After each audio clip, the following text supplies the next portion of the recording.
warahmatullahi wabarakatuh. Innal hamdalillah nahmaduhu wa nasta'inuhu wa nastahdihi wa nastaghfiruhu wa natubu ilaihi wa na'udzu billahi min syururi anfusina wa sayyiati a'malina. May yahdihillahu fala mudilla lahu wa may yudlil fala hadiyalah. Wa ashhadu an la ilaha illallah wahdahu la syarika lah wa ashhadu anna Muhammadan abduhu wa rasuluh. Allahumma salli ala Muhammad wa ala ali Muhammad kama sallaita ala Ibrahim wa ala ali Ibrahim innaka Hamidum Majid. Wa barik ala Muhammad wa ala ali Muhammad kama barakta ala Ibrahim wa ala ali Ibrahim innaka Hamidum Majid. Amma ba'd. Alhamdulillah, dengan limpah kurnia dan juga izin Allah Subhanahu wa taala, kita jumpa lagi hari ini untuk sambung pengajian Sirah Khulafa Ar-Rashidin, siri yang ke-20 berapa entah? 28. Ini siri yang ke-28. Setelah 3 tahun langsung kuliah kita. 4 tahun. 4 tahun kalau orang buat degree dah siap dah. Kan? 4 tahun lama kuliah kita. Alhamdulillah, pelan-pelan kita buat satu persatu. Sampailah dah ke sini. Okey, baik. Sebelum kita start buku kita ni, ada sahabat-sahabat tanya, suruh komen sikit pasal debat baru ni. Saya sebenarnya tak adalah berminat sangat nak komen, sebab kebiasaannya setiap kali saya terlibat dalam mana-mana debat, saya abaikan je lah selepas tu. Apa yang berlaku di situ je lah. Sama ada orang terima ataupun orang tak terima, terpulang. Sebab berbincang dekat luar ni tak habis. Semua orang akan bagi pandangan, dia takkan selesai pun. Jadi biasanya saya tak ulas pun. Dan saya jarang nak menulis tentang tu. Cuma bila kita duduk di sini dan kebetulan tajuk ni dan juga perdebatan baru ni, ataupun diskusi ilmiah baru ni antara saya dengan ARG tu panjang, 5 jam lebih. Jadi pakai, tapi mic jauh sikit. Oh, okey. Okey. Jadi kebetulan debat tu panjang, diskusi tu 5 jam lebih. Jadi saya cerita sikit lah apa yang berlaku. Mudah-mudahan tuan-tuan yang tak tengok tu bolehlah dapat sedikit sebanyak input tentang apa yang berlaku. Kalau kajian, tengoklah sampai habis 5 jam lebih tu. Lama 5 jam. Saya ingat tak ramai yang akan tengok sampai habis pun lah kan. Panjang. Haji Rahman tengok habis. Saya pun tak tengok habis. Oh, baik. Dia punya kronologi dia kan. Kronologi asalnya sebenarnya kita pun tak mau debat ni. Kita tak berhajat pun. Tak berhajat dengan tajuk ini pada ketika ini. Tapi ada keperluan untuk kita bincangkan tentang tarikat Sheikh Nazim Haqqani terdahulu sebelum ni. Sebab masa tu ada trend di Malaysia untuk normalisasi ajaran tarikat ini. Jadi kita minta Dr. Aiman asalnya untuk debat ataupun diskusi ilmiah berkaitan dengan Sheikh Nazim Haqqani, tapi beliau tak nak, beliau tolak. Dan beliau minta ataupun digantikan ataupun mencadangkan agar digantikan oleh panel ARG, Ustaz Engku Ahmad Fadil. Jadi kita pun terimalah pada ketika itu. Dan tuan-tuan, sebagaimana tuan-tuan kenal saya ni memang cikgu debat. Jadi lamalah, 20 tahun saya dalam debat ni, mengajar debat, tulis buku pasal debat, analisis debat, jadi hakim debat. 20 tahun ni itulah kerja saya sebenarnya, daripada masuk universiti sampai kerja saya buat benda tu. Tapi untuk jujur lah, berlaku jujur, bila saya pergi debat, asalnya kalau berjumpa dengan siapa-siapa pun, saya punya niat 3 lah. Satu, saya nak sampaikan idea. Yang kedua, nak mendengar idea orang tu. Dan yang ketiga, nak menjatuhkan idea orang tu. Bohong lah kalau kita pergi debat, kita tak tahu lagi aku betul ke salah ni. Baru pergi nak ambil tahu. Oh, rupanya aku salah. Bohong lah orang pergi dengan intention yang macam tu kan. Biasanya orang pergi, dia ada idea. Ya, idea tu mungkin berubah apabila kita start debat. Tapi kita pergi dalam mana-mana diskusi ilmiah, kita dah ada idea yang kita nak pertahankan dan ada idea yang kita nak runtuhkan atas kepercayaan masing-masing.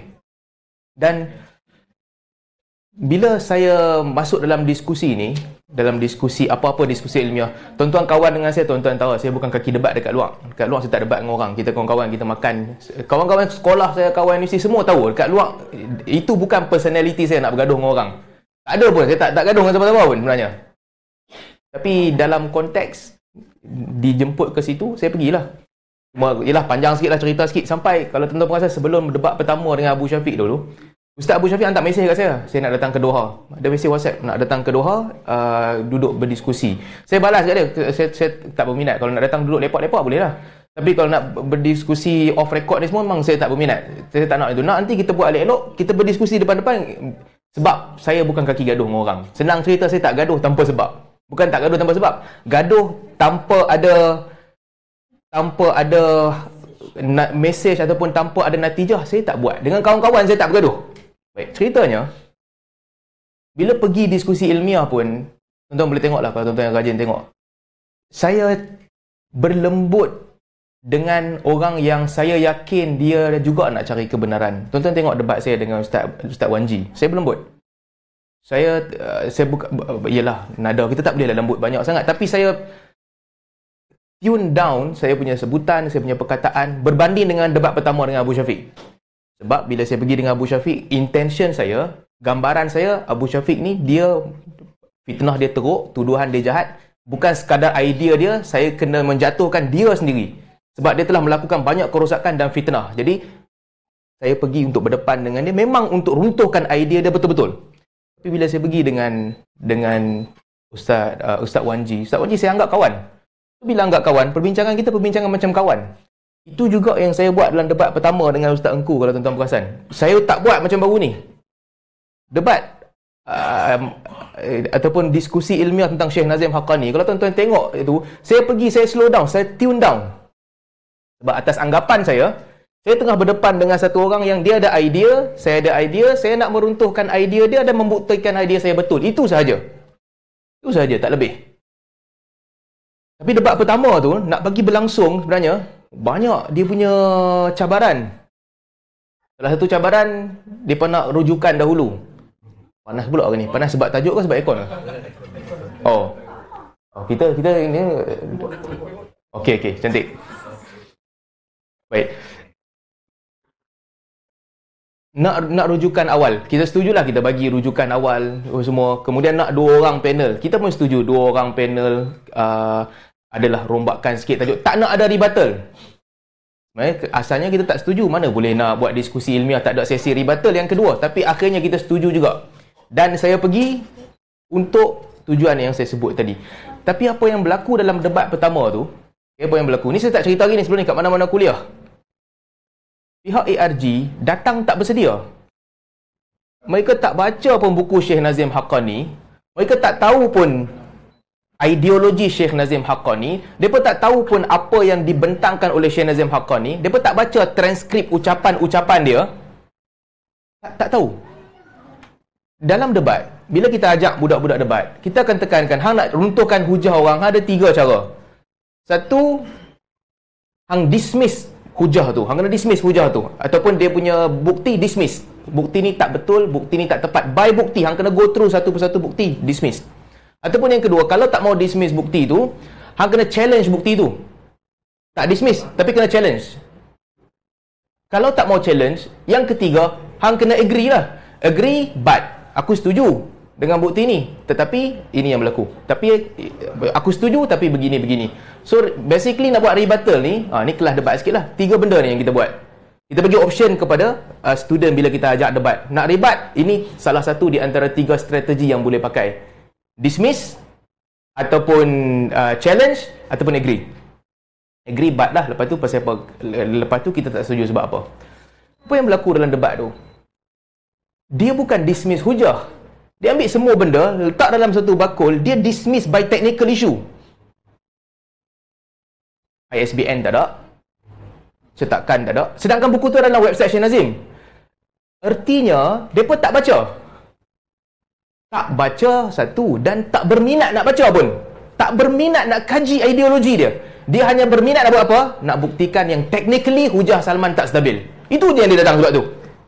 Semua technical soalan tentang Syekh Nazim, pegangan Syekh Nazim, ajaran Syekh Nazim, suluk Syekh Nazim buat, fatwa-fatwa Syekh Nazim, istighathah yang dia buat, dia pun tak berminat nak bahas langsung. Sedangkan, kajian seterus tu, lepas tu bila buat kajian semula, kebanyakan idea-idea tu memang di-back dengan video Syekh Nazim pun. Tapi bila kena macam tu, pada saya tahu sekarang ni saya bukan berdepan dengan orang yang jujur lah. Dia tak jujur. Tak jujur, tak apa, satu. Tak jujur, tak apalah. Janganlah ajak aku debat sekali lagi. Yang pertama tu mereka tak jujur. Dan yang kedua, sebelum tu buat perjanjian. Kalau nak diskusi ni berlangsung, mesti ada diskusi berdua tentang tajuk Wahabi. Kita tak nak asal-asal tu, tapi memandangkan itu syarat, kita terimalah. Kita terima. Tiba masa debat yang kedua ni. Debat yang kedua, saya ambil strategi yang sama macam saya lawan dengan Abu Syafiq dulu lah.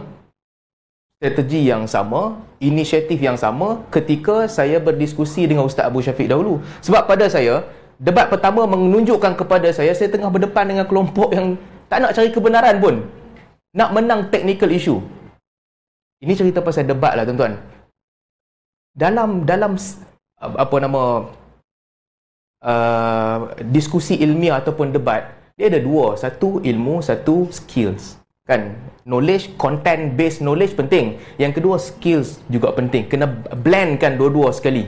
Ada skill, tak ada knowledge, menjadikan orang itu dia tunggang langgang lah, dia gunakan skill dia pusing-pusing. Ada knowledge, tak ada skill juga, tak boleh. Knowledge tu nak apply macam mana? Ramai bila kita train sahabat-sahabat dalam debat, mereka ada knowledge yang banyak, tapi tanpa debate skills, knowledge tu tak boleh diaplikasi masuk dalam debat. Sebab perbincangan ilmiah ni lain tau. Dia tentang kita tahu kat mana orang tu akan marah. Kita boleh baca reaksi dia bila dia marah. Dan kita boleh heret dia ke satu daerah yang kita nak dia masuk ke situ, dan kita boleh perangkap dia di situ. Ini semua skills. Tak saya cerita. Ini skills. Boleh dibuat. Kita tahu nak twist pemikiran orang tu, nak buat dia marah macam mana. Dan kita tahu macam mana nak bagi dia koyak. Dan kita boleh kontrol reaksi dia. Ini dalam debat kita buat. Baik, pergi debat yang kedua. Debat yang kedua tu, saya di kedudukan pembentang kedua. Baik, apa yang berlaku? Sahabat-sahabat kita ARG buat pembentangan pertama. Ni saya nak cerita pasal strategi lah. Saya tak mau cakap pasal hujah banyak sangat. Boleh lah, nanti kita cerita pasal hujah sikit. Cerita pasal strategi. Mereka bawa beberapa hujah. Satu, hujahnya apa? Baik, hujahnya tentang syirik. Tentang takfir. Saya ingat. Satu tentang takfir. Muhammad bin Abdul Wahab mudah mengkafirkan orang. Okey, Wahabi senang mengkafirkan orang. Okey, hujah dia. Satu, untuk katakan Wahabi ni sesat. Yang kedua, pengganas dan khawarij. Dia ambil perkataan ulama yang kata Wahabi ni pengganas dan khawarij. Dua hujah, pengganas dan khawarij. Yang ketiga, mereka saya tulis juga tadi. Yang ketiga apa ya? Okey, perbincangan yang ketiga pergi tentang sifat-sifat Allah. Yang pertama Ustaz Hidayat bentang 2 part. Yang ketiga dia pergi kepada sifat-sifat Allah. Cerita tentang tauhid rububiyah. Dia nak tekankan bahawa tauhid rububiyah ni beriman bahawa Allah Subhanahu Wa Taala menciptakan, mengaturkan muka bumi ni apa semua. Iman ni tak ada pada kebanyakan Quraisy, tak ada pada kebanyakan. Baik, apa di sebaliknya? Di sebaliknya mereka nak kata dia ni membawa kepada rentetan dia. Last kali kesimpulan dia apa? Dia nak kata minta kepada makhluk apa-apa, dia panggil istighasah, selagi mana kita yakin yang memberi tu Allah Ta'ala. Tak boleh syirikkan orang tu. Ini kesimpulan dia. Baik, macam mana nak menghalalkan kesimpulan ni? Dia kena mula dengan establish fakta bahawa orang Quraisy menjadi kafir dan menjadi syirik kerana mereka percaya bukan Allah yang bagi, makhluk yang bagi. Sebab tu dia bersyirik. Dia kena start dengan poin ni, baru dia boleh bawa kepada poin seterusnya. Jadi kalau siapa-siapa dia doa ataupun dia minta kepada makhluk, wahai Syekh Abdul Qadir Jilani, tolong kembalikan untaku yang hilang. Contohlah, wahai mambang hutan, tolong pastikan tak ada jin-jin yang kacau aku nak lalu. Pada dia, selagi mana i'tiqad dan yakin Allah Ta'ala bagi, okey. Itu first clash tentang tauhid rububiyah. Sebab tu dia berkata, dan penulis-penulis Wahabi sangat keras dalam bab ni. Sebab tu penulis-penulis Wahabi kata, tauhid rububiyah ni Quraisy pun ada. Quraisy pun percaya kalau Allah Ta'ala bagi, kalau kamu anggap setakat percaya yang Allah Ta'ala memberi, Allah Ta'ala yang mengatur, Allah Ta'ala yang menciptakan, tapi boleh sembah benda-benda lain ataupun boleh minta kepada benda-benda lain, makhluk lain, Quraisy pun ada kepercayaan tu. Jadi penulis-penulis Wahabi inilah, kebanyakan mereka tulis kata, kalau tauhid rububiyah semata-mata, Abu Jahal pun ada. Itu pasal rububiyah. Isu ke apa ni? Ketiga. Terusnya pergi kepada isu asma' wa sifat. Saya bila tengok first presentation ni, dialah di samping nak sampaikan hujah. Saya tahu yang orang awam tak boleh faham sebab slide dia sangat-sangat laju. Ustaz Engku bersama, Kiai bersama laju. Saya faham lah sebab saya baca dah tulisan dia. Orang awam tak faham sebab sangat laju. Bila start pusingan Kiai tu, Kiai hentam banyak benda. Dia cerita pasal sifat Allah ni diketahui ataupun tak diketahui. Kaifiatnya, satu. Cerita pasal jisim, dua. Cerita pasal had, menetapkan pemisah bagi Allah dan makhluk. Had ni ada dua maksud. Boleh jadi pemisah, boleh jadi limit. Meletakkan had bagi Allah, menetapkan Allah di atas arash, menetapkan sifat-sifat jari bagi Allah Subhanahu Wa Taala. Banyak ada beberapa, saya tulis dan saya tahu sebab saya dah dengar benda tu dan dah baca buku mereka, dan saya percaya audience tak boleh tangkap. Orang biasa, orang awam tak boleh tangkap lah sebab laju, terlalu laju. Baik, itu isu seterusnya tentang sifat-sifat Allah. Ada lagi tak? Kemudian mereka cerita pula tentang apa lagi? Tentang bergerak, tentang Wahabi cerita pasal bergerak, berpindah randah. Tuhan yang berpindah randah, katanya Wahabi sebut benda tu. Dan dia sebut juga tentang sifat kalam. Sifat kalam. Wahabi isbat kalam Allah tu baru. Ini semua disebut. Saya tulis satu tu. Dah habis dah pembentangan dia. Bila habis pembentangan dia, ketika itu apa yang berlaku? Teknikal lah. Pada ketika itu, mula pembentangan saya. Kita tahulah kita buat benda ni selalu dah. Kita dah prepare kita punya slide presentation. Dan saya tak keluar daripada slide tu pun dah. Melainkan acah sikit keluar dan masuk balik. Tapi strategi ARG daripada dua orang yang cakap. Bila dua orang yang cakap, mula-mula saya tak faham. Saya tak faham kenapa Ustaz Engku tiba-tiba dia koyak ketika sesi soal jawab. Saya tak faham mula-mula. Kita tahu, kita tengok reaksi sebab sesi tu sepatutnya sesi soal jawab. Dan juga sepatutnya kita tahu dia punya personality dalam soal jawab. Dalam debat sebelum ni, very sharp and fast. 1, 2, 3, 4, 5. Dia punya cara macam tu. Tapi bila tanya soalan pertama, sebelum dia tanya soalan pertama, dia cakap dulu 5 minit. Dan tu saya dah senyum sebab saya tahu, okay, dia dah hilang fokus. Dia dah buat benda lain. Yang sepatutnya dia tanya soalan. Lepas saya jawab satu soalan, dia ulas jawapan saya. Ada video-video suara dia buat kata Ustaz Salman terdiam, bukan, tak apalah, katalah apa nak kata. Tapi saya senyum time tu sebab saya fikir, okay, ada something tak kena dengan Ustaz Engku. Dia telah kehilangan dia punya stand. Dia telah ke mana saya tak tahu. Kemudian baru saya faham. Ini kita cerita strategi debat je lah. Bukan pasal hujah ni. Banyak strategi. Baru saya faham. Kadang-kadang senjata memakan tuan. Bismillah. Ada certain part tu. Masa sesi soal jawab, Kiai Hidayat kena tunjuk kat Ustaz Engku. Ni soalan ni. Dia tunjuk, kalau tuan-tuan nampak dalam video, reaksi dia. Get back to the question. Tu soalan awak tak tanya. Ustaz Engku dia ambilkan banyak masa untuk bidah. Time tu saya tak tahu sebab apa. Lepas tu baru saya tahu. Senjata memakan tuan. Bawa dua orang untuk cakap. Dia dah pre-plan lah asalnya siapa cakap first session, siapa cakap second session. Kan? Masa first session saya buat pembentangan. Pembentangan saya untuk satu, nak menceritakan bahawa Wahabi tak sesat. Satu. Di sebalik Wahabi tak sesat, saya menjawab beberapa isu yang dikemukakan oleh tokoh-tokoh Aswaja di Malaysia. Termasuk apa yang Ustaz Engku pernah cakap. Jadi, apabila kita buat begitu, dia ada tekanan untuk pertahankan diri. Hang dah hentam aku masa first speech. Dia kena defend diri dia. Bila dia kena defend diri dia, ini penting.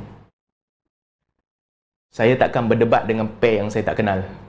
Saya takkan pergi diskusi sebab kalau orang tu dah hentam aku first speaker, hang second speaker, aku tak boleh defend diri aku. Hang second speaker kena defend aku. So bila dah pre-plan second speech, Kiai Hidayat yang bentang, artinya Ustaz Engku dah tak ada peluang dah. Melainkan nanti kesimpulan last kali. Jadi bila dia guna peluang tu, masa sesi soal jawab yang sepatutnya dia tanya saya. Lepas tu baru saya faham kenapa sesi soal jawab dia kali ni lain ni. Dia duk bagi hujah lagi, duk pertahankan diri dia, duk defend diri dia tentang apa yang berlaku dalam mesyuarat fatwa perleh apa semua. Saya doktor tanya tu saya senyum. Kata apa pasal ustaz engkau buat macam ni ke ni? Saya faham lepas tu rupanya mungkin dia tak percaya dengan Kiai Hidayat lah. Sepatutnya bukan hang tanya aje. Nanti masa rebuttal ribat. Mungkin dia tak percaya ataupun dia tak bersedia ataupun dia tahu yang dia tak ada peluang tu dah. Jadi masa soal jawab tu pada saya disia-siakan lah. Disia-siakan dengan tanya soalan-soalan yang sikit je tanya. Yang lain-lain pergi ulas, pergi pusing kan. Kemudian baru saya faham. Jadi begitu sebab pada mereka Kiai akan buat second speech. Jadi ustaz engku dah tak ada peluang untuk yang meluas untuk nak pertahankan dia setelah dia dikritik oleh saya. Sepatutnya main seorang dah. Main seorang boleh control the flow. Ulang dah kat bawah dia duduk. Tapi dia tak bawa kerih ni. Main seorang je. Bukan main dua orang ni tak menguntungkan. Sebab pada pandangan ramai orang, dua lebih bagus daripada satu. Tapi strategi debat, dua lawan satu, kamu letak kepala untuk orang sembelih.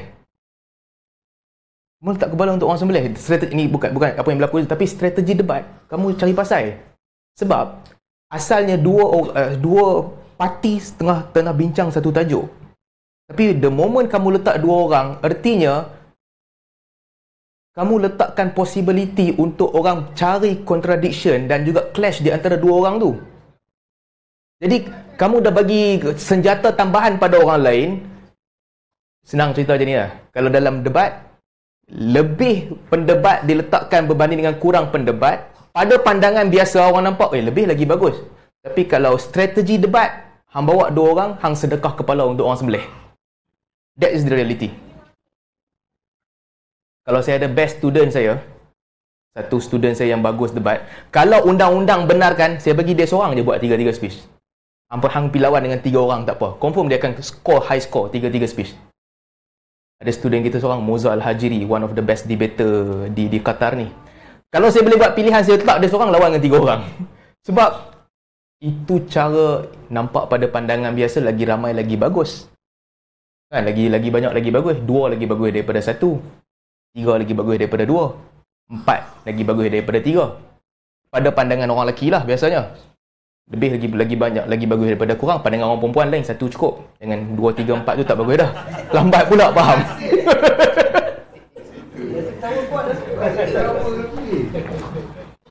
Jadi kan, okey.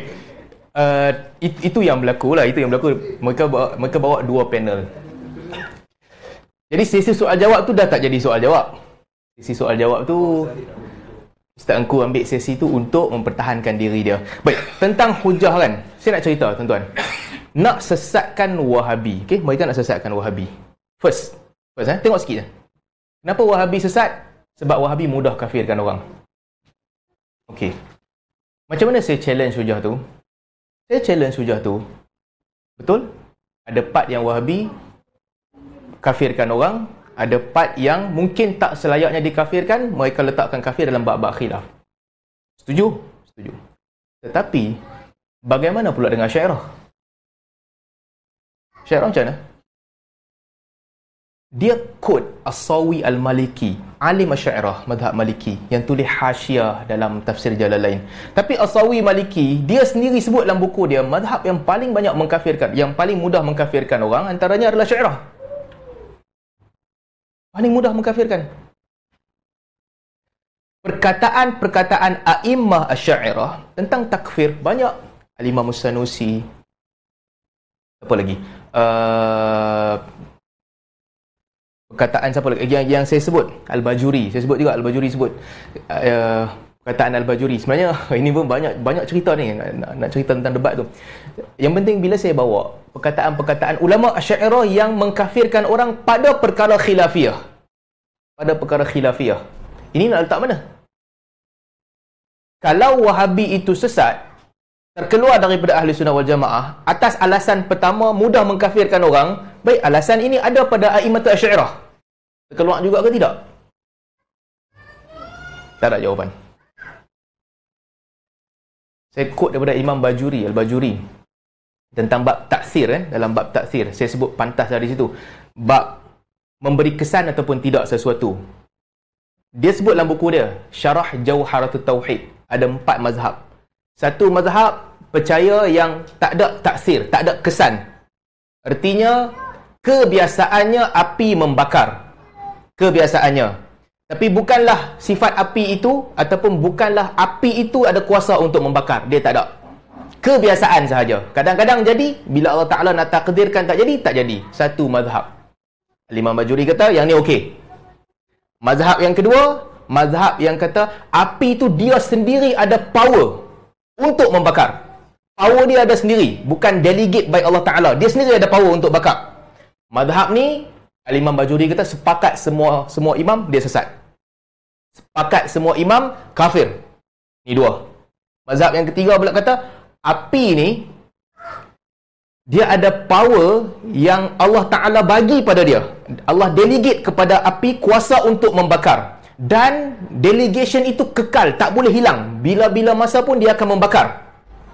Ais bila-bila masa pun akan sejuk. Mazhab ketiga ini, kata Al-Imam Al-Bajuri, mazhab ketiga ni adalah mazhab yang boleh membawa kepada kesesatan. Sebab apa? Sebab bila kita anggap api sentiasa membakar, nanti kita akan menafikan mukjizat Nabi Ibrahim. Api tak bakar di situ. Mazhab ketiga. Mazhab keempat, Al-Imam Al-Bajuri kata, api Allah bagi kat dia kesan untuk membakar. Allah delegate dekat dia kesan untuk membakar. Bila Allah nak tarik, Allah tarik. Tapi kalau Allah tak tarik, itulah sifat dia, dia bagi kesan. Tuan-tuan pilih mazhab mana? Mazhab mana? Kau tak faham? Susah. Baik. Mazhab yang keempat ni, mazhab yang kata api ni Allah Ta'ala bagi pada dia, delegate pada dia kuasa ataupun kesan untuk membakar. Allah bagi kat dia. Apabila Allah nak, Allah tarik. Okey, mazhab yang keempat ni, kata Al-Imam Al-Bajuri, para imam kita, ulama mazhab Asy'ariyah berbeza pandangan. Siapa pegang pandangan ni, sama ada dia kafir ataupun dia fasik. Ini masalah. Sebab majoriti orang memang pegang macam tu. Al-Buti sebut, sandarkan kepada Al-Imam Al-Ghazali. Al-Buti kata, pada pandangan ilmiah memang macam tu. Majoriti orang percaya memang makhluk-makhluk ada sifat yang Allah Ta'ala bagi dekat dia. Al-Imam Al-Bajuri kata, dalam mazhab kita, siapa pegang pandangan ini antara 2, kafir ataupun fasik. Yang paling kuat adalah fasik. Saya challenge lah hujah tu. Kalau kamu kata Wahabi sesat sebab mudah kafirkan orang, bagaimana pula dengan para ulama Asy'ariyah yang sebahagian mereka mengkafirkan orang dalam kes begini? Apa jawapan? Tak ada. Ada satu maulana buat video bantah saya. Dia kata, Ustaz Salman silap kod. Ini bukan Imam Al-Bajuri, Imam Al-Fudali yang tulis. Saya duk fikir, takkan hang nak bantah aku macam tu? Katakanlah saya salah kod. Dua-dua tu imam mazhab Asy'ariyah. Katakanlah bukan Al-Bajuri yang sebut, Al-Fudali yang sebut, guru dia Al-Fudali. Kamu tak membantah hujah saya. Kalau saya salah kod sekalipun, kamu tak bantah hujah saya. Tapi saya tak salah kod. Al-Bajuri sebut tu dalam Syarah Jawharatul Tauhid. Syarah Jawharatul Tauhid. Maulana ni pergi cari dalam buku lain. Dia cari-cari tak jumpa, dia tahu Ustaz Salman salah kod. Sebab dia tak tengok buku lagi satu. Ada dalam Syarah Jawharatul Tauhid. Baik, yang tu isu first. Tentang takfir. Yang kedua, saya tanya Kiai Hidayat. Muhammad bin Abdul Wahab kafirkan orang. Dia punya garis panduan kayu ukur dia apa? Mungkin dia tak faham perkataan kayu ukur tu. Dia kata, syirik. Saya terkejut. Takkan hang baca-baca tiba-tiba main satu perkataan dia syirik? Syirik je. Itu mungkin Ustaz Engku pun, saya tengok reaksi tuan-tuan, kita tengok reaksi Ustaz Engku. Ustaz Engku tak boleh jawab soalan tu dan dia tak tahu jawapan.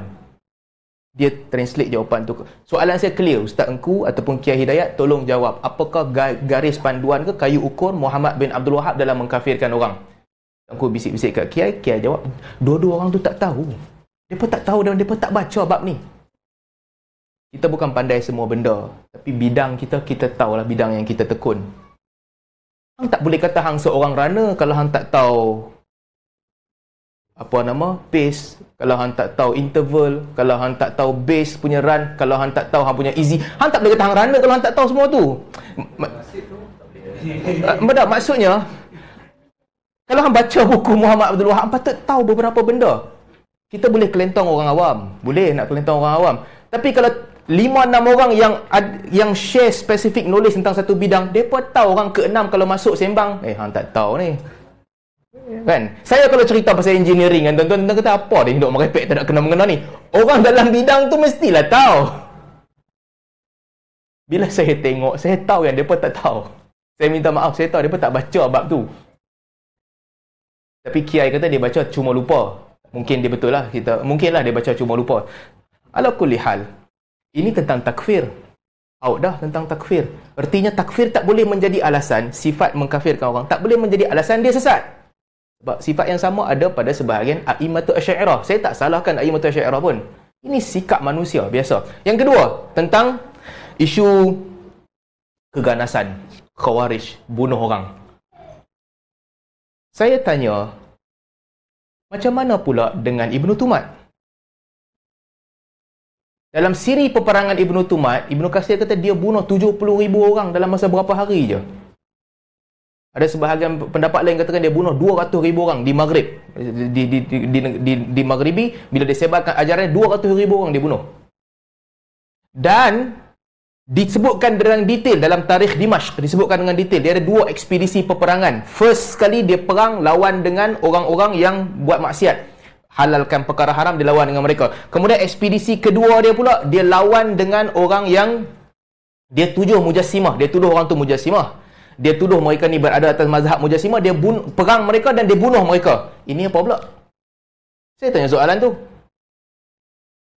Ustaz Engku kata, saya bila dengar sama macam kes tadi tu, bila dia jawab, saya tahu dia tak baca. Baik, mereka kata ni mungkin di luar tajuk. Pasal apa tanya soalan di luar tajuk? Kalau hang dah establish point keganasan, kenalah compare keganasan ni dengan keganasan tu. Takkan aku tak boleh compare. Kalau di luar tajuk, jawab senang je lah. Saya minta maaf, saya tak baca pasal Ibnu Tumat sebab debat tentang Wahabi. Selesai masalah. Apa saya nak pusing-pusing? Saya baca. Tak, cara jawapan tu tak baca. Katakanlah saya tak baca. Aku bukan nak tahu katakanlah kena hang bagi tahu baca ke tidak sudah.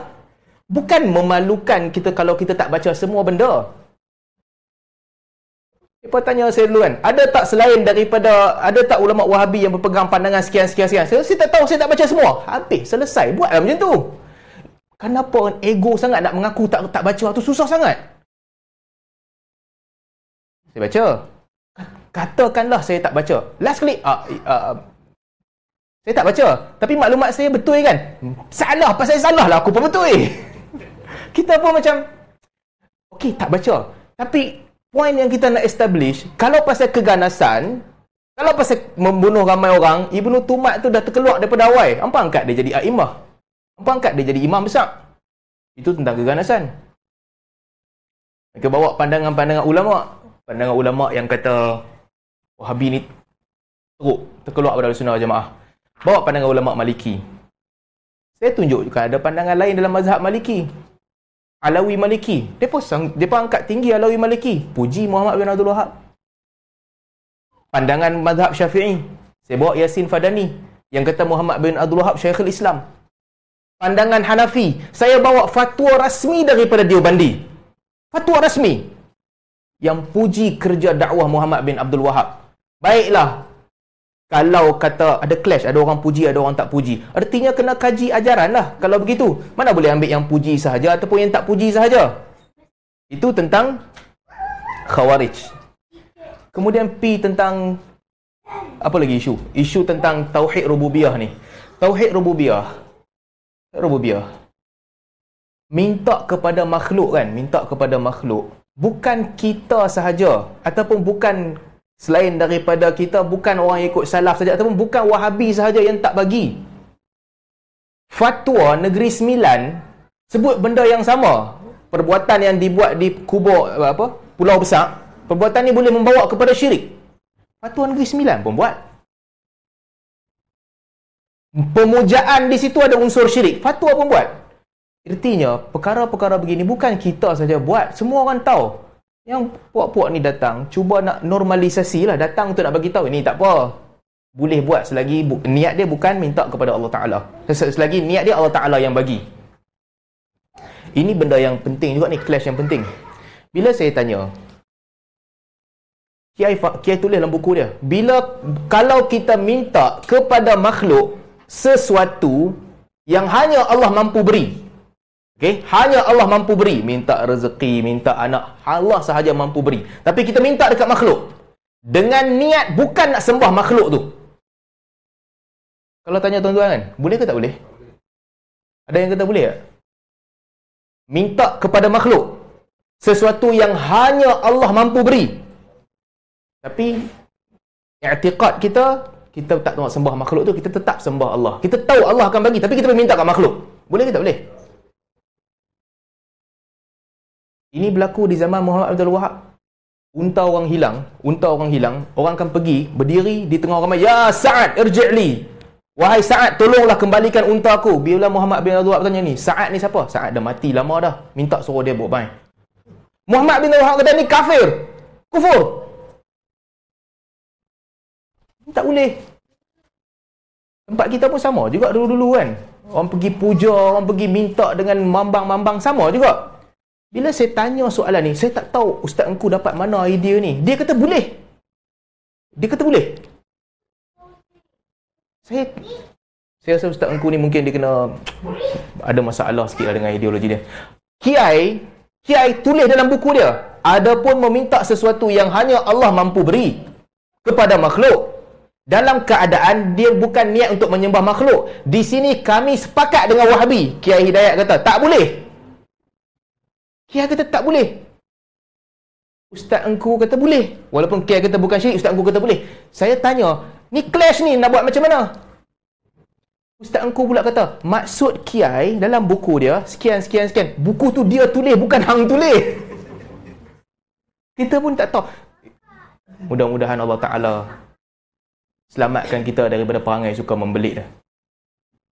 Perangai ni tak tahu dia akan membawa ke mana. Punya susah nak mengaku salah. Punya susah nak mengaku, ya. Lepas tu dah lama lepas tu. Walaupun kami berbeza dalam bab ni, baru nak mengaku berbeza. Saya cuba berlaku baiklah. Saya ulang soalan. Saya bagi ruang explain. Walaupun explanation tu nak selamatkan diri. Bukan clash. Clear. Dua pandangan yang berbeza. Itu tentang minta kepada makhluk. Tauhid rububiyah. Kita boleh cerita panjang lah. Tentang sifat-sifat Allah kan. Tentang sifat-sifat Allah. Kiai bawa kata Wahabi ni selalu salah faham perkataan Imam Malik. Imam Malik kata kaif ghair ma'qul. Sifat Allah ni tidak ghair ma'qul. Tidak boleh ditangkap oleh akal. Tak boleh ditanggapi oleh akal. Tapi Wahabi suka ambil riwayat kaifa majhul.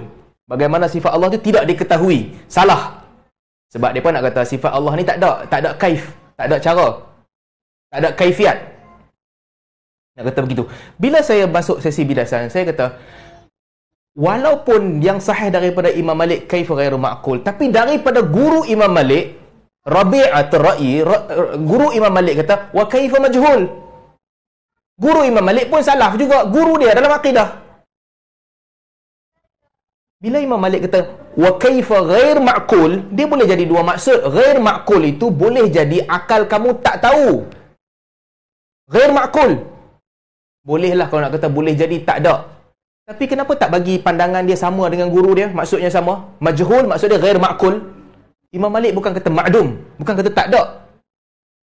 Banyak bahasan juga. Yang satu saya jawab. Yang kedua tentang jisim. Jisim kan, ini tak diadres langsung dalam debat dan selepas debat. Nisbahkan jisim kepada Allah. Ibn Taymiyah sebut. Saya sebut dalam debat. Al-Ghazali sebut dalam buku dia. Kalau guna perkataan jisim kepada Allah Ta'ala, bukan maksud terkib, bukan maksud sesuatu yang dibina daripada madah-madah yang berbeza, unsur yang berbeza. Maksud dia lain, tapi dia guna perkataan jisim juga. Al-Ghazali kata penggunaan itu salah, tapi maksud boleh jadi betul. Sama macam Ibn Taymiyah sebut. Hampa hantam Ibn Taymiyah, Al-Ghazali pasal apa tak hantam? Tak ada jawapan. Wahabi mengatakan bahawa Allah Ta'ala ni ada limit, ada had. Perkataan tu asal disebutkan oleh Abdullah bin Mubarak. Kami tahu Allah Subhanahu Wa Ta'ala di atas arash. Bihaddin, ada pemisah antara Allah dengan makhluk. Had tu maksudnya pemisah lah, berpisah. Allah tak bersatu dengan makhluk. Abdullah bin Mubarak sebut terlebih dahulu. Tak sempat nak ulas semua, tapi ini semua isu-isu yang dibangkitkan kebanyakan ni saya ulas. Ada ulama Wahabi menisbahkan 5 jari kepada Allah Subhanahu Wa Taala. Ini saya tak sempat nak sebut. Mana datang perkataan ni? Hadis riwayat Al-Bukhari. Datang satu orang Yahudi kepada Nabi SAW. Yahudi itu kata kat Nabi, pada hari kiamat kelak Allah akan angkat langit dengan satu jari, bumi dengan satu jari, air dengan satu jari, pokok-pokok dengan satu jari. Disebutkan 5 jari. Kemudian Allah akan sebut Ana Malik, ataupun limanil mulk, untuk siapakah kerajaan yang ada. Hadis ni daripada Abdullah bin Mas'ud.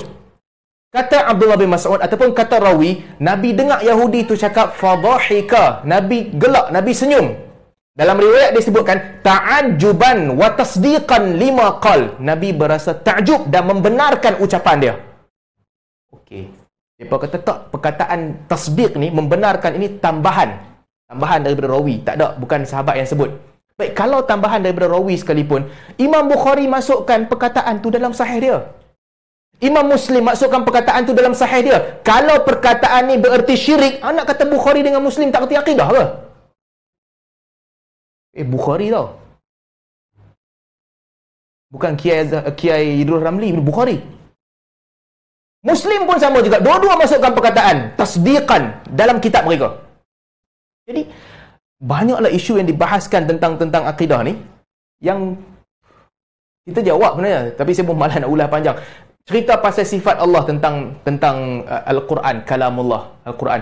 Dia hantam sebahagian Wahabi yang kata kalamullah ni baharu, dan Al-Quran ni Allah kalam. Mereka kata kalam, tapi kalam itu sebahagian digunakan oleh Wahabi, dia berlaku. Ada momen ketika mana Allah Subhanahu Wa Taala ucapkan kalam tu.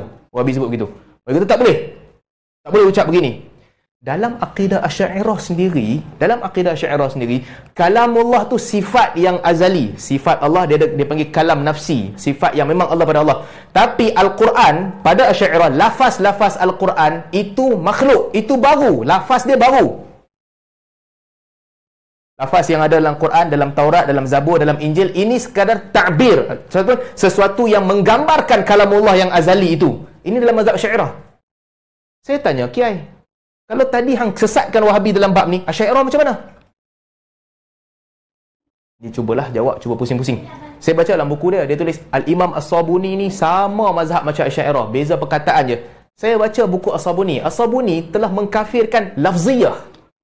Lafziyah ni satu mazhab yang kata kalamullah azali, sifat Allah, tapi lafaz-lafaz Al-Quran ni semua makhluk. Saya tanya, Kiai, lafziyah ni yang telah disesatkan oleh As-Sabuni merujuk kepada siapa? Dia blur. Dia blur ketika tu. Macam tadi ya. Kita tahu orang baca ke tak baca. Tak maulah ulang benda yang sama banyak kali. Saya tak nak mengkafirkan Asy'ariyah ke apa, tapi pertentangan tu dah ada daripada dulu dah. Ulama berbeza. Hampir ambil semua letak dalam satu bakul, orang keluarkan Wahabi daripada bakul tu, yang lain semua letak sekali. Tak adil lah permainan tu. Jadi soalan-soalan ni semua tak terjawab. Mereka tak sebut, tapi saya sebut tentang isu bid'ah. Tentang bid'ah ni penting sebab selama ini ramai orang disesatkan. Tak masuk sirah kita hari ni. Berapa ramai orang disesatkan tentang bid'ah. Baik, saya tanya soalan. Boleh tak bid'ahkan perkara yang khilaf ulama? Boleh tak? Boleh tak boleh bid'ahkan benda yang ulama khilaf? Pertama soalan pertama ni, benda bid'ah yang makruh dengan haram. Makruh dengan haram. Dalalah ke, sesat ke, tak sesat? Mereka setuju, ini sesat lah. Kalau makruh dan haram, sesat. Okey, sesat. Boleh tak bid'ahkan perkara yang ulama khilaf? Boleh tak kita nak kata bid'ah yang makruh ataupun haram, benda yang ulama khilaf? Saya tahu jawapan Ustaz Engku banyak kali, tak boleh. Sebelum ni dalam kuliah banyak kali dia ulang, tak boleh. Ulama khilaf, jangan bid'ahkan. Tuan-tuan, kita yang belajar ni, kita patut tahu, pandangan ini bercanggah dengan ijma'. Semua mazhab ada bid'ahkan perkara khilaf. Saya tak tahu mana mereka ambil pandangan ni.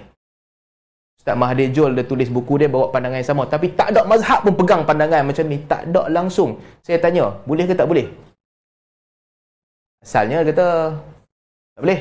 Saya bawakan pandangan oleh Izzuddin bin Abdul Salam. Izzuddin kata, ada bid'ah yang ulama khilaf. Sama ada sunnah ataupun bid'ah mazmuah. Ulama khilaf. Jadi pada perkara khilaf, bolehlah bid'ah. Bila kita tanya soalan pula tentang khususkan bacaan suratul An'am ketika solat tarawih malam ke-7 Ramadan, ada dalil yang larang tak? Nak dapat jawapan dia pun susah tau. Dia pusing-pusing. Saya tanya ada dalil yang larang ke tidak, tapi sebelum dapat jawapan tu lama. Tak ada dalil yang larang. Tapi Al-Imam Nawawi kata yang tu bid'ah yang haram. Walaupun tak ada dalil. Tapi nak dapat jawapan tu susah. Kalau cek perkataan imam, tuan-tuan, banyak benda yang basic dan simple, tapi para imam pernah membid'ahkannya ataupun menghukumkannya makruh. Kalau buka kitab kan, banyak. Apa benda bagus kita buat ketika tawaf? Tawaf patut buat apa? Ha? Antara sembang, cakap, dengan baca Quran, mana bagus, mana tak bagus? Ha? Kata Imam Malik, adapun bersembang sedikit-sedikit ketika tawaf, aku rasa tak apa. Tapi membaca Al-Quran ketika tawaf, bid'ah makruh. Dia tak bagi baca Quran. Bukan dia tak bagi baca Quran. Sebab ada orang buat dan orang anggap yang tu sepatutnya dibuat ketika tawaf. Imam Malik kata makruh. Bayangkan benda begini. Adakah salah nak kata bid'ah? Tak salah.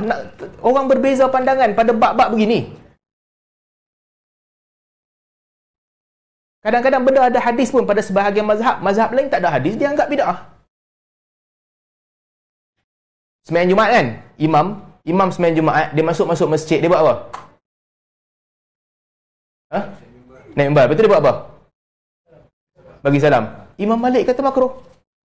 Dia bagi salam masa masuk masjid sudah, naik atas mimbar buat apa nak bagi salam? Khilaf. Pada perkara khilaf ni banyak bid'ah. Baca Quran, suara ramai-ramai.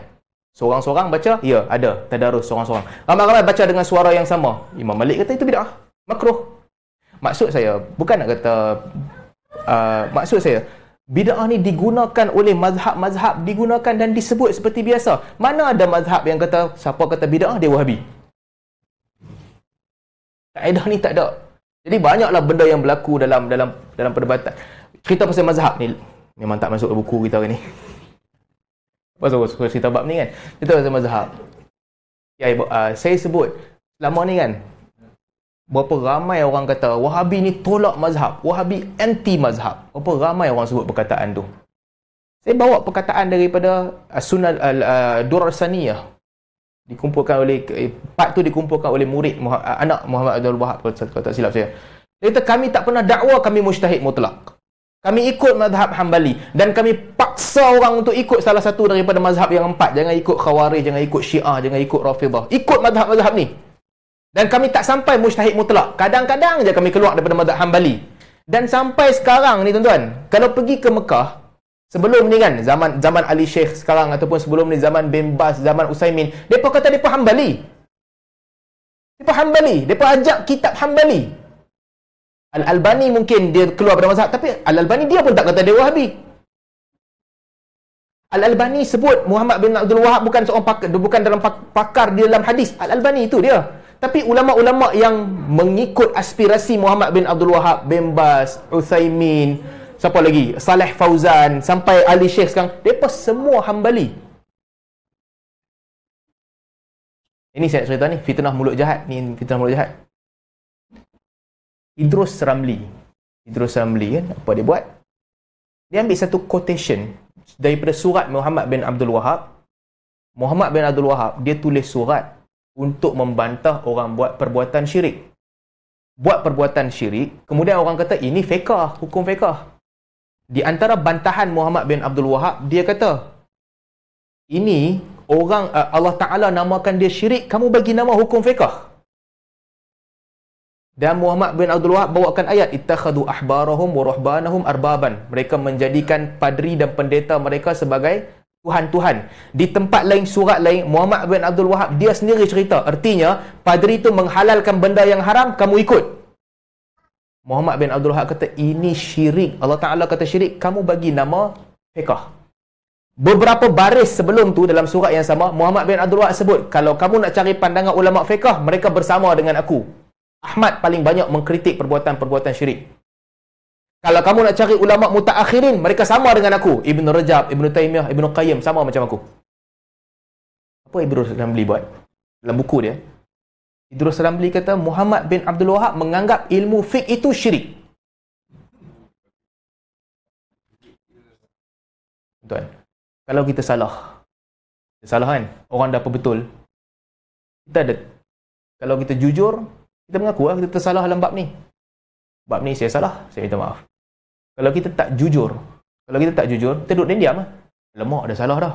Wah, buat tak tahu dah. Tapi kalau kita jahat, kita terus masuk dalam kesalahan tu, nak bagi nampak kesalahan tu macam betul. Tak tahu, ada orang dia tak takut dengan azab Allah. Dia kira tak apa. Bubuh, sekali lagi boleh bubuh. Lepas debat tu 2-3 hari, Idrus Ramli buat video mempertahankan benda yang sama. Tengok, Muhammad bin Abdul Wahab telah menganggap ilmu fiqh sebagai syirik. Hang tak baca dengan adil. Saya tak tahu di mana dia dapat keberanian macam ni. Mungkin tak tahu mana dia dapat keberanian. Perkataan dia memang jahat lah. Tapi amanah tak ada, malu tak ada, takut kepada Allah Ta'ala pun tak ada. Dia main tuduh orang sesuka hati. Dia tahu ada tempat Muhammad bin Abdul Wahab suruh ikut ulama fiqah. Dia kata ini semua sekadar untuk mengelabui mata orang sajalah, untuk olok-olok sahaja. Olok-olok pun takkanlah orang yang cakap begini tiba-tiba dia berkata ilmu fiqh itu adalah syirik. Baca tak betul. Kemudian keluar buat video pertahankan. Tapi beberapa ulasan Idrus Ramli itu lawak juga. Dalam banyak-banyak ulasan saya tengok ulasan dia. Ustaz Salman ini dia kata salah satunya apa? Ustaz Salman tak bagi peluang untuk orang jawab. Hang tak faham debat Pak Kiai. Soalan format dia macam tu. Dulu dia pun buatkan saya macam tu juga masa debat pertama. Kiai tak tengok habis. Tak bagi peluang untuk orang jawab. Memang format dia begitu. Tak masa soal jawab, kena tanya, aku nak bagi peluang macam mana lagi, Kiai? Sekali bagi soalan, engkau pusing ke sini sana. Kiai Hidayat pusing ke sini sana sebelum dapat jawapan. Kalau tak potong, apa jadi? Ada atau tidak larangan baca surah An'am pada malam ke-7 sembahyang tarawih 1 rakaat khatam semua? Clear soalan. Ada, jawab ada. Tak ada, jawab tak ada. Dia dah pusing. Ini bab ni berlaku bid'ah. Aku bukan tanya tu. Kalau tak potong bila nak habis? Pusing-pusing. Kiai ulas. Kiai kira paling hebat lah. Ustaz Salman potong jawapan, tak bagi orang jawab. Dia tak faham format lah. Ustaz, mereka ni menganggap Muhammad bin Abdul Wahab adalah alim dalam fiqah. Bila kita kata dia alim dalam fiqah? Dia tak kata pun. Banyak-banyak benda yang berlaku di situ yang saya rasa macam aduh, tak worth it lah kita nak orang boleh berpegang dengan pandangan macam tu. Saya bawa list 31 orang yang mereka kata 31 orang list Wahabi yang Ustaz Engku letak dalam Facebook dia. Soalan saya clear. List ni dibuat 31 orang ni di atas ilmu ataupun kejahilan yang mereka ni Wahabi. Tuan faham tak soalan tu? List ni buat ni, ada ilmu ke atas kejahilan yang mereka ni Wahabi? Apa jawapannya? Saya ada ilmu, list tu ada dalam Facebook. Aku pun tahu list tu ada dalam Facebook. Kalau kita tak potong, ke mana lagi nak pusing? Tu bukan soalan dia. Memanglah kita pun tahu list tu dah ada dalam Facebook. Soalan dia, hang tahu kan 31 orang ni semua Wahabi? Sebahagian saya tahu. Sebahagian tak mengaku. Kira tak tahulah. Kan, punya susah kan? Kalau kan senang jawab tak tahu. Susah. Allah, pening. Betul lah kita kena potong. Kalau tak potong nak membawa ke mana? Yang paling best tu yang first tu lah. Yang tu saya pun pening yang first tu. Ahli sunnah ada 3. Asari, Syairah, Maturidi. Setuju? Ustaz Salman ahli sunnah yang mana? Saya Asari. You Asari? Betul. Jadi Asari ahli sunnah? Ya, Asari ahli sunnah. Baik. Ustaz Salman Wahabi ke tidak? Saya bukan Wahabi. You bukan Wahabi? Pum! Secara automatik, Wahabi terkeluar pada Ahli Sunnah wal Jamaah. Saya dengar pun terkejut. Macam mana hang boleh draw conclusion macam tu?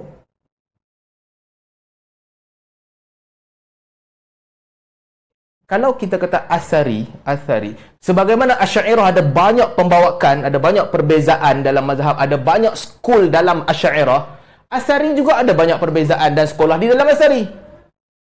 Ikhwanul Muslimin dekat Mesir, tokoh-tokoh besar mereka mengikut Asari. Dia bukan Wahabi.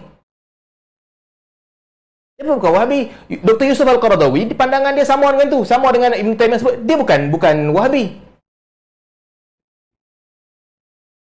Madrasah ahli hadis di India, madrasah ahli hadis, mereka ikut Salafi, tapi dia pun tak sama dengan Wahabi, dia hentam Wahabi. Takkanlah kerana saya bukan Wahabi dan saya Asari, dia pergi draw conclusion, Wahabi terkeluar daripada Ahli Sunnah wal Jamaah. Dia tak boleh duduk dalam Asari. Macam mana logik draw macam ni? Jadi banyaklah benda-benda yang pelik lah, yang pelik berlaku di situ. Cuma yang saya nak tekankan, kalau ringkasnya dalam kesemua isu ni kita jawab. Kalau Wahabi sesat sebab Wahabi suka kafirkan orang, hang nak buat begitu, hang kena sesatkan sekali Syairah. Kalau Wahabi sesat disebabkan Wahabi ni menumpahkan darah, no, sebelum Wahabi, imam besar Syairah hang kena keluarkan dahulu dalam mazhab Syairah. Ibnu Tumat dan sebagainya kena keluarkan dahulu. Kalau Wahabi sesat dalam bab sifat Allah, rububiyah dan sebagainya, ini bukan tentang Wahabi. Menyembah makhluk walaupun minta dengan Allah Ta'ala, niat Allah Ta'ala bagi, pergi minta kepada makhluk, bukan Wahabi sahaja yang larang. Kalau itu boleh, Quraisy juga berpegang dengan akidah yang sama. Dia percaya Allah bagi, tapi dia minta kat makhluk. Kalaulah Wahabi sesat disebabkan sifat-sifat Allah Ta'ala, perdebatan ini dah berlaku daripada zaman dulu lagi. Zaman 300-400 Hijrah lagi dah berlaku. Abu Dzar Al-Harawi, orang pertama yang bawa mazhab Asy'ariyah masuk ke Mekah, dia bertembung dengan Hanabilah. Hambali pegang apa time tu? Mereka nak kata tak, beza pada lafaz sahaja. Lafaz sahaja orang tak berperang lah. Telah berlaku peperangan ratusan tahun sebelum Ibn Taymiyah lahir. Jadi tak ada isu sebenarnya untuk sesatkan. Itulah kesimpulan dia. Hari ni sejam dah.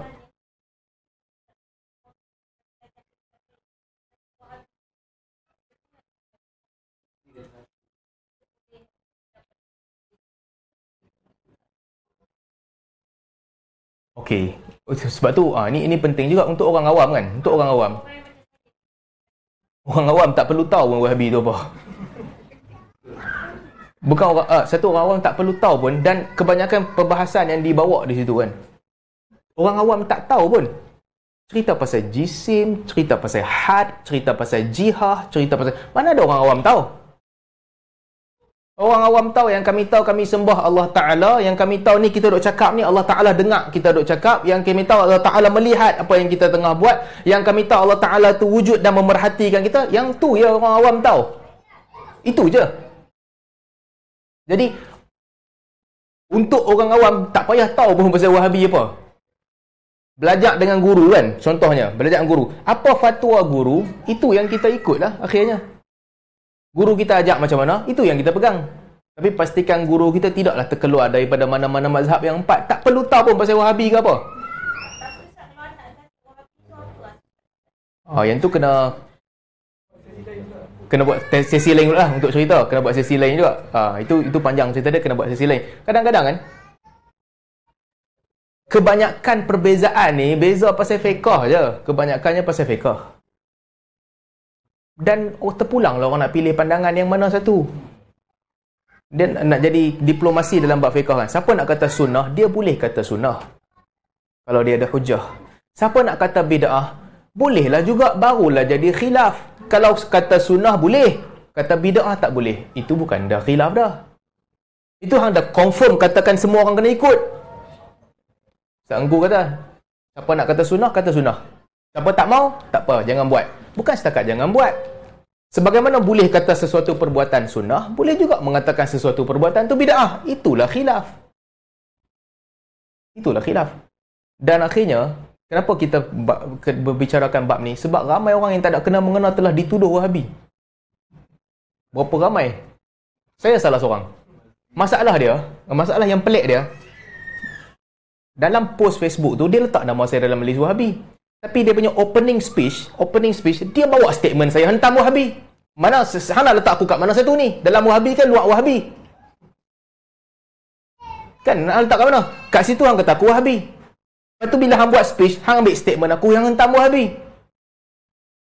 Berapa ramai orang dimasukkan dalam Wahabi senang-senang, tanpa kaji pun. Bila tanya hang dapat list ni dari mana? List ni ada dalam internet. Hampa minta sangat kan nama Wahabi, aku pergi kutip, copy paste. Come on lah, mana tanggungjawab? Takkan semurah itu maruah diri kita. Oh, nak sangat nama Wahabi kan, saya aku Google. Tak. Senarai Wahabi di Malaysia ada 31. Ambil copy paste. Bawah tulis, tolong siasat sendiri ya. Saya punya kerja copy paste sahaja. Hang betul ke research group macam ni? Ini kerja siapa ni? Dalam tu masalah nama kita ada dalam tu. Main technical issue dalam court mungkin boleh menang, tapi apa kita nak jawab di hadapan Allah Ta'ala nanti? Apa kita nak jawab? Kita bubuh nama orang dalam tu, kita tuduh orang dan kita associate tuduhan tu dengan segala fitnah, lalat sugar coating kat bawah, menyelamatkan kita daripada musa'alah, daripada dipertanggungjawabkan di dunia dengan saya copy paste je, hampa kaji sendiri. Tanggungjawab mana ni? Dan boleh pula bila kita tanya, hang buat atas ilmu ke kejahilan, dia boleh pergi pusing jawapan. Saya tahulah benda ni ada dalam internet, atas ilmu lah tu. Kita nak lawan dengan siapa ni sebenarnya? Nak tipu siapa? Akhirnya nak tipu siapa? Jadi masalah dia kerana kita dituduh. Kita belajar ni lama. Bila masa saya pernah buka buku Muhammad bin Abdul Wahab, bahkan saya kritik. Saya kritik tuan-tuan. Tuan-tuan tahu saya kritik. Itu bab ni lah, bab apa berkaitan dengan debat tu. Dan kadang-kadang susah, banyak bab ni. Kita ni kena, kalau tak ada apa pun kan, kalau tak ada apa pun, orang kata harga diri tu kena ada. Harga diri kena ada. Kawan-kawan ceritalah, ada beberapa orang yang hentam Wahabi habis-habisan. Hentam Wahabi, hentam betul-betul. Okey, hentam tak apalah. Tapi orang yang sama juga pergi kedutaan Saudi di Malaysia, minta nak pergi package haji VIP tetamu Raja Salman. Ada orang, bukan orang yang debat tu, orang lain. Di luar hentam. Wahabi sesat, Wahabi tak betul, Wahabi salah. Tapi pergi kat kedutaan Melayu lah. Oh, nak jadi tetamu, tetamu Ar-Rahman tu ialah pergi haji tetamu Allah. Ini nak jadi tetamu khas Malik Salman. Layanan VIP, package 120,000. Yang lebih daripada package 120,000. Come on, maruah mana? Tak suka kat dia, tolak dia. Aku tak mau hadiah daripada hang, aku boleh pergi sendiri. Kan gentle lah kalau tak mau. Ini hentam, gasak, hang sesat, hang tak betul. Tolonglah buat masuk nama saya jadi tetamu Malik Salman, package VIP. Tak kena kan, tak kena. Kita biar tak ada duit, tapi maruah kita ada. Tak ada duit tapi maruah kena ada. Benda-benda begini, mudah-mudahan Allah Subhanahu Wa Taala kekalkan kita di atas sikap agama kena jujur, maruah diri kena jaga. Ini mudah-mudahan Allah Ta'ala tolong kita untuk kita sentiasa istiqamah untuk mempertahankan ini. Sebab cabaran ni semua akan datang pada bila-bila masa orang berbeza dengan kita, orang tak setuju dengan kita. Tapi sentiasa kita berpegang di atas prinsip, sentiasa kita mengikut sedaya upaya kita apa yang diajarkan oleh Allah Ta'ala dan juga Nabi SAW. Kadang-kadang kita mungkin tersalah dalam beberapa bab. Kita jangan ego, kita kembali semula untuk mengikut kebenaran. Habis cerita kuliah sirah kita hari ni. Tak sempat nak buka buku sirah. Lain kali kot. Panjang dah ni. Lain kali lah kita sambung tentang sirah ni. Saya minta maaf kalau cerita bab ni mungkin di luar tajuk. Satu Haji Rusdan tanya, saya ceritalah. Tapi saya pun tak rancang nak cerita panjang. Cuma bila dah start jadi panjang lah pula kan. Tak apa, orang nak kritik kita, teruskan. Orang nak sokong kita pun boleh, tak ada masalah. Kita teruskan seperti biasa. Okay, saya berhenti setakat ni dulu. Ada soalan tak? Sirah ni, patutnya kita cerita tentang Khawarij dan pembunuhan Sayyidina Uthman. Tajuk tu penting. Tapi tak apalah, nantilah next time kita cerita tentang pemberontakan Khawarij dan pembunuhan Sayyidina Uthman. Cerita ni cerita sedih lah. Sesuatu yang tak patut berlaku. Tak patut ada orang sanggup melakukan begitu kepada beliau, tapi dia berlaku. Nanti kita cerita dalam kelas akan datang insya-Allah. Kita berhenti dulu insya-Allah. Okey.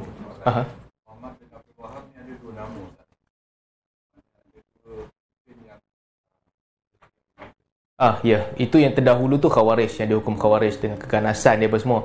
Itu bab yang bukan dibincangkan pada saya kan. Ini benda penting juga. Bila kita nak bincang sesuatu isu, istilah mesti tepat. Kita tak nak buang masa bincang tentang istilah yang satu istilah ada dua maksud yang berbeza. Jangan buang masa begitu. Sebab tu ketika saya faham mereka maksudkan Muhammad bin Abdul Wahab pengasas negara Wahabi bersama dengan Saud. Jadi Kita go directly, itu adalah discussion kita. Kita tak mau cerita Muhammad bin Abdul Wahab dahulu yang memang sesat. Tak nak. Sebab kita akan buang masa. Sebab ini satu lagi dah. Beza sebahagian orang yang nak main teknikal dengan orang yang betul-betul nak mencari kebenaran. Kalau nak cari kebenaran, ada perbezaan yang tak perlu pun. Perbezaan pada istilah sahaja. Abaikanlah. Satu, kalau tuan-tuan perasan kan, tentang takwil. Kiai Hidayat Nur kata, Ibnu Taimiyah pun buat takwil juga. Wa huwa ma'akum aynama kuntum. Allah bersama dengan kamu di mana sahaja kamu berada dengan ilmunya. Dia kata Ibnu Taimiyah takwil dengan ilmunya.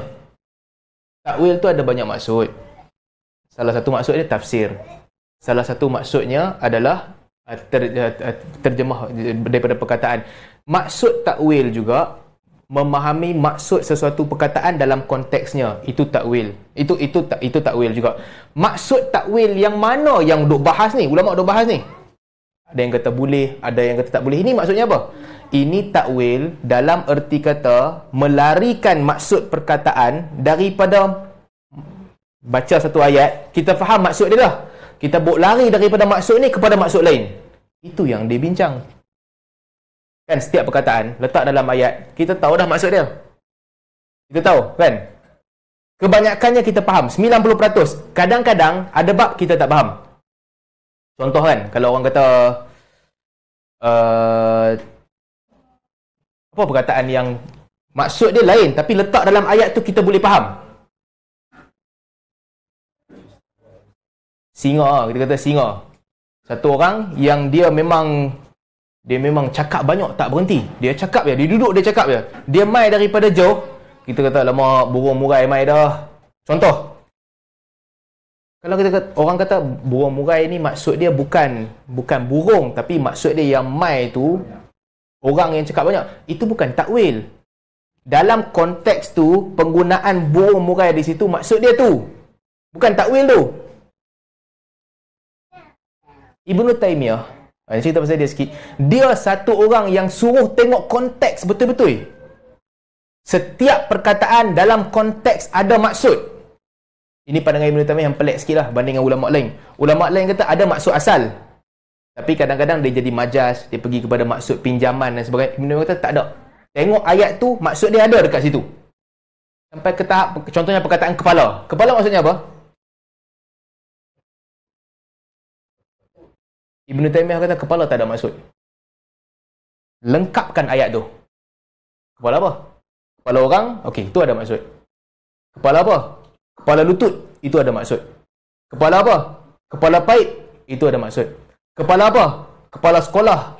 Mulai kau dah tengok movie kan, kepala sekolah zombie. Orang Indonesia kata, apa? Kepala sekolah tu maksud dia apa? Pengetua. Kepala sekolah ada maksud. Kepala sekolah. Ibnu Taimiyah sampai ke tahap tu. Dia kata perkataan ni letak dalam konteks. Hang tak boleh pisahkan daripada konteks. Kalau fikir-fikir logik juga. Sampai ke tahap tu. Dia kata tengok dalam konteks. Mai kat depa, depa kata apa? Ibnu Taimiyah literalist. Literalist kod celah mana? Bayangkan dia sampai ke tahap tu suruh tengok konteks. Jadi ini semua benda ada tajuk ni kalau cerita pasal ni tak habis ni. Banyak cerita lah kalau nak buka, tapi itulah ringkasannya jawapan kita tentang soalan tadi tu. Begitulah.